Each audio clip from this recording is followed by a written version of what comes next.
The hospital room was quiet except for the steady beat of the heart monitor. Elena lay in the bed, her face pale against the white pillows. She was only 32, but she looked fragile like glass that might shatter at any moment. The 4 drip-fed medicine into her veins, but everyone knew it was only buying time. Her kidneys were failing, and without a transplant she had maybe 6 months to live. In the hallway outside, Dr. Morrison delivered the news to her family. "We've searched the donor registry," he said, his voice heavy with regret. "There's only one match." Elena's mother gripped her husband's hand. "Who is it?" she whispered. The doctor hesitated. "A man named Daniel Cross. He's the only compatible donor we found. But there's a problem. He's never responded to our requests." Elena's father felt anger rise in his chest. What kind of person ignores a call like that? "We can't force anyone to donate," Dr. Morrison said gently. "All we can do is hope." Inside the room, Elena stared at the ceiling. She had already made peace with her fate. She thought about her daughter Maya, who was only 7 years old. She thought about all the birthdays she would miss, the graduations, the weddings she would never see. Life felt terribly unfair. What Elena didn't know was that Daniel Cross was standing outside her door at that very moment. He was 35, tall, with dark hair, and the kind of clothes that whispered wealth rather than shouted it. He had been standing there for 20 minutes trying to gather the courage to walk inside. Daniel Cross was a billionaire. He had built a tech empire from nothing, turning a small startup into a global corporation. Forbes magazine had called him the golden boy of Silicon Valley. But all the money in the world couldn't ease the guilt that had haunted him for 15 years. Finally, Daniel pushed open the door. Elena turned her head, surprised to see a stranger. "Can I help you?" she asked, her voice weak. Daniel moved closer to the bed. "My name is Daniel," he said. "I'm your donor match." Elena's eyes widened. "You're Daniel Cross." He nodded. "Why are you here?" she asked. "You've been ignoring the hospital's call for months." "I know," Daniel said, and shame colored his voice. "I'm sorry." Elena studied his face. She saw something there that looked like pain. "If you're my only match," she said slowly, "why didn't you respond? Why did you let me get this sick?" "Because I'm a coward," Daniel said simply. He pulled a chair close to her bed and sat down.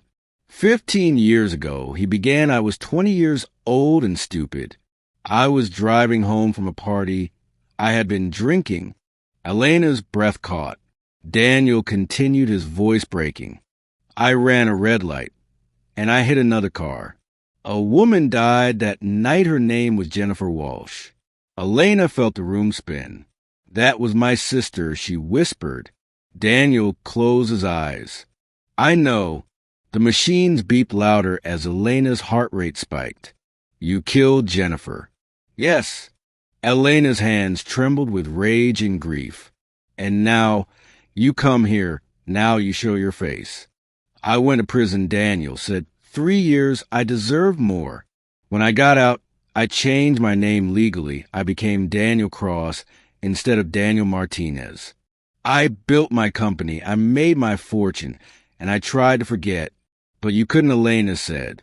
"No, I couldn't." Daniel looked at her with eyes full of sorrow. "When I got the call from the donor registry and saw your name, Walsh, I knew. I knew you were Jennifer's little sister, the one she used to talk about in the letters."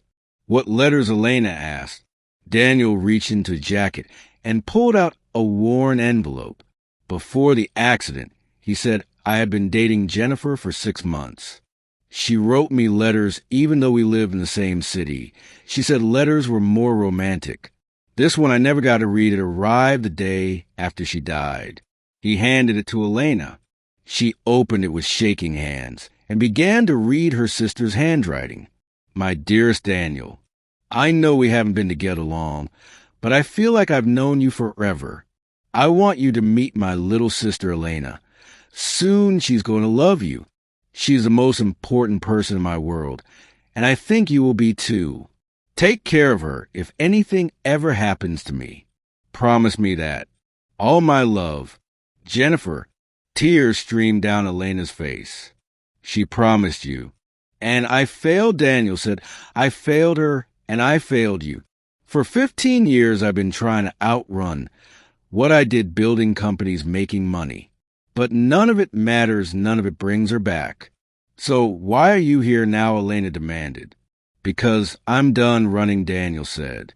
When I got the call about being your donor match, I realized this was my chance. Not to erase what I did, nothing can do that. But to finally keep the promise I made to Jennifer. Elena looked away. I don't want anything from you. I know, but I'm giving it anyway. You can't force me to accept. No, but I'm the only match you have. If you refuse me, you die. Elena felt trapped. How can I accept a kidney from a man who killed my sister? How can you refuse it when you have a 7-year-old daughter who needs her mother? Elena's head snapped toward him. How do you know about Maya? I've been watching over you, Daniel admitted from a distance. Making sure you were okay, making sure you had what you needed. Some of those anonymous scholarships Maya received a grant that paid for your mother's surgery 2 years ago. That was all you, Elena whispered. I couldn't bring Jennifer back, but I could try to protect the family she loved. The room fell silent. Finally, Elena spoke. If you do this, if you give me your kidney, it doesn't make us even. I know. It doesn't forgive what you did. I know that too. Then why? Because it's the right thing to do, Daniel said. And because Jennifer asked me to take care of you. Even if you hate me for the rest of your life, even if you never speak to me again after this, I need to know I finally kept my promise to her. Elena closed her eyes. She thought about Maya, about her parent, about all the people who loved her and needed her. She thought about her sister, who had loved a man named Daniel enough to write him letters. And she thought about forgiveness, about whether some debts could ever truly be repaid. The surgery was scheduled for the following week. Daniel's lawyers tried to make him reconsider, pointing out the risks to recovery time. But Daniel refused to listen. On the morning of the operation, he met Elena in the pre-op room. Are you scared? She asked. Terrified, he admitted, but not of the surgery. Of what? Of failing her again. He said of something going wrong and not being able to save you. Elena reached out and took his hand. It was the first time she had touched him without anger. Thank you, she said quietly. The operations took 8 hours. Both surgeries were successful. 2 weeks later, Elena was recovering well. Daniel visited her every day, bringing books and flowers. They talked about Jennifer, about the woman she had been. Daniel shared memories that made Elena laugh and cry. Slowly, something shifted between them. Not forgiveness exactly, but understanding. A recognition that people are more than the worst thing they've ever done. 6 months after the surgery, Elena was strong enough to leave the hospital. Daniel was there to drive her home. As they pulled up to her house, Maya ran out to meet them. Mommy, she cried, throwing her arms around Elena. Elena held her daughter tight, breathing in the sweet smell of her hair. She looked over Maya's head at Daniel, who was watching from a distance. Come here, she called to him. Daniel approached cautiously. Maya, she said, this is Daniel. He's the reason Mommy is okay. Maya looked up at him with huge eyes. Thank you for saving my mommy. Daniel knelt down to her level. Your mommy is very brave, he said, and so are you. Maya hugged him.